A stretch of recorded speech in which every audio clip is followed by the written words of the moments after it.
welcome to Wildflower. My name is Romina Rasmussen and I'm the pastry chef at Les Madeleines in Salt Lake City, Utah.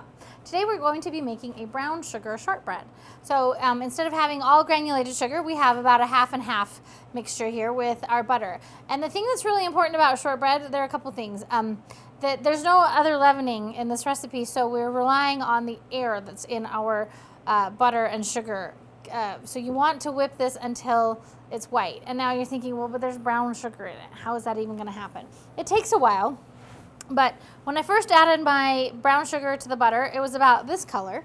And after mixing it for about 10 or 15 minutes, I ended up with something that's pretty close to white. So the trick is to just be patient. Turn it up on high, scrape it down often so that you get it all in there and get as much air incorporated into your shortbread as possible.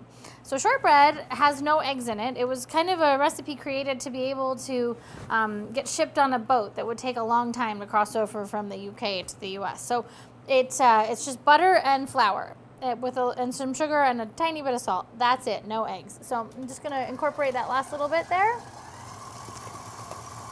And here I have a combination of all-purpose flour, salt, and a little bit of rice flour, and that kind of lightens it up too. So that's not necessarily traditional, but that's how I like to do my shortbread. And I'm just gonna pour the whole thing in all at once. And start off on low so I don't make a big cloud. We've all done it, it's okay.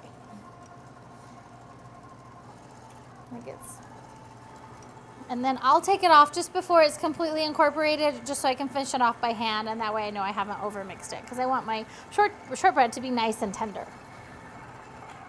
Okay. Take it off the mixer.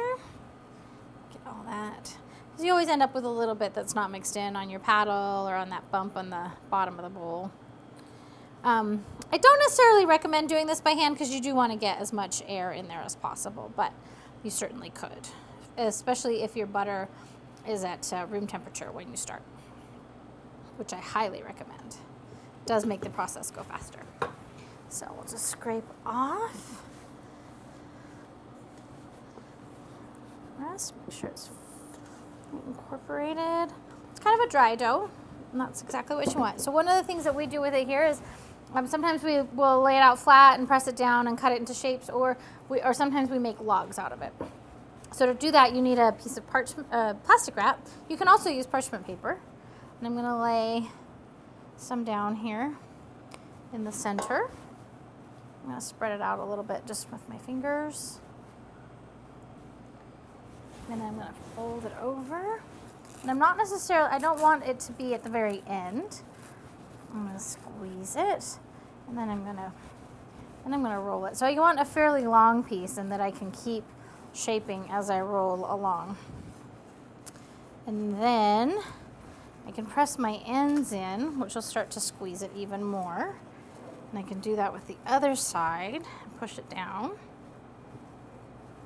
And that will start to end up with a nice round log that you can freeze that way, and then cut it into discs. And then here we've done that, and this is going to bake for about 50. If you do little discs, they'll bake for about 15 minutes at 300, and you don't want it to get very dark. You just want barely a ring around the outside of golden color, and then that way you know you haven't over baked it, and that way they don't end up dry and crumbly.